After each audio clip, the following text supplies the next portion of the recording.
the political move of the Alexandrian Christology was expressed by the patriarchs of Alexandria, who humiliated the Orthodox Church 4 times. First, at the Council of Nicaea, where Arius was overruled and Christ was fully God as God the Father. Secondly, when the Empress Eudoxia called the Patriarch Theophilus to depose John Chrysostom from the Patriarchate in Constantinople in 403. So the Patriarch of Alexandria sailed to Constantinople and deposed the Patriarch of Constantinople. John Chrysostom is the Greek prelate whom you see in Greek Orthodox churches and the icons, with a white vestment with crosses on it, hanging, that is a kind of white shawl hanging down with crosses on it, and bald head, and who died in exile and is considered a persecuted saint of the Greek Orthodox Church. And who persecuted him? The Copts. Then at the Third Ecumenical Council of Ephesus under Cyril of Alexandria, where another empress, the daughter of Eudoxia, Pulcheria, called on Cyril of Alexandria to come up and take care of Nestorius. And fourthly, at the so-called Robber Council of Ephesus, under the leadership of the Alexandrian Patriarch Dioscorus in 449. And this came out of, or it includes these positions. Nestorius, who was briefly Patriarch of Constantinople, said, again using Greek logic, Mary is the mother of Christ, but not the mother of God, because God only adopted Christ as his son at baptism. Therefore, it's not correct to call Mary the mother of God. And Christ's humanity is independent of his divinity, so that Christ has also a human element, because how else can you explain the human elements of Christ in the Bible? But the Empress Pulcheria had been using the fact that Mary was the mother of God for her to increase her own power, because Pulcheria is the first woman in history that I know of in political office who claimed power based on her own gender instead of through male gender. So you have other examples like Queen Hatshepsut of Egypt, who wore the false beard of the pharaoh and claimed to be pharaoh. You have the Empress Wu of China from 690 to 705, who deposed her own sons and declared herself emperor. And you have Empress Irene of the East Roman Empire, who deposed and blinded her son and declared herself emperor, and so on. But Pulcheria never did that. She declared herself empress, and just as John Chrysostom had been preaching against her mother, Eudoxia, when Eudoxia was in the church and denounced her as Jezebel, the evil queen in the Bible who was torn to pieces by dogs,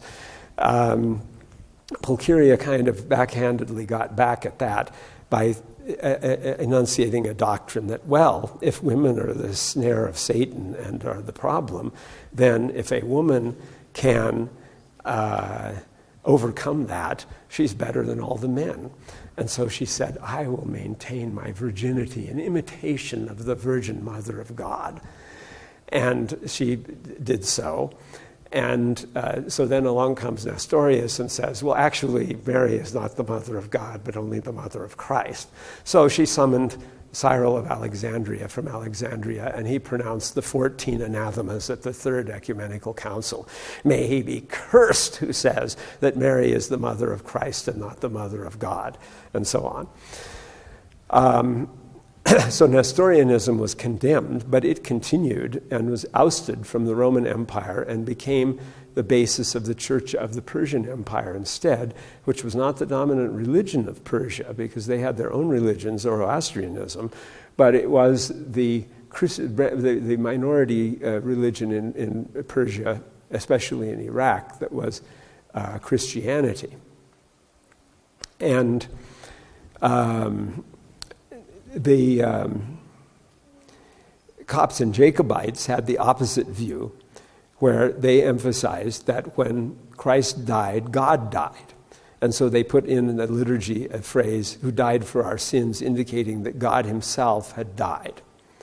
And that, they said, was only effective because only a divine sacrifice could be effective, which was that God had to die otherwise, because thousands of humans were crucified and died, and that never did anything.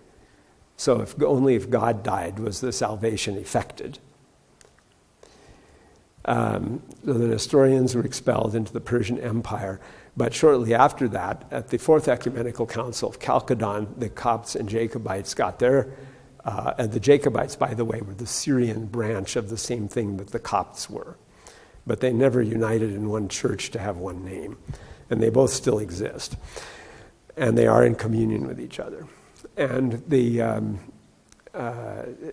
so Pulcheria, again, in her latter days, called another ecumenical council, and this one produced the doctrine that Jesus Christ is fully God and fully human, of two natures united in one person, neither mixed nor separated. And that became the doctrine of all the churches, except for the Nestorians and the Copts and Jacobites, ever after down to this day.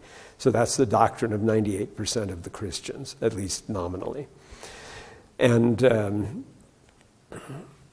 it was accepted by the Roman Church as an Orthodox decision as well. And that's the full text of that, which we needn't go into, of the decree of the Council of Chalcedon. And here are gold coins. What year is this? 451. So this is sort of the background to the period that we're speaking of. Here you have a coin of Empress Pulcheria on the top, and then the Emperor Marcian, whom she associated with herself on the condition that the marriage not be consummated, in the other coin there. And then the two of them are shown united by Christ over here as they're presiding over the Council of Chalcedon. So the Patriarch of Egypt was arrested and exiled, and the struggle begun with the Copts and Jacobites in Egypt and Syria who were disaffected. By 564, they had set up separate church hierarchies from the Orthodox. By 600, they prevailed in Egypt. And they did not support the Orthodox Roman Empire, so that Egypt and Syria were conquered first by the Persians and then by the Muslims, easily. And that's the background of those conquests. In later history, Copts and Jacobites, Nestorians, dwindled in comparison to other groups because most of them became Muslims. The Coptic minority in Egypt prevailed about 7% through much of its history, but though today it's dwindled to 5.4%. And Ethiopia became Coptic eventually.